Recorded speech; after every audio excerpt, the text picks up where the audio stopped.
So today is potato harvest day, and they are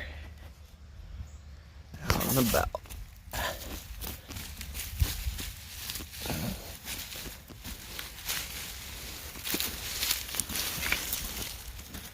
Oh, there's the Yukon.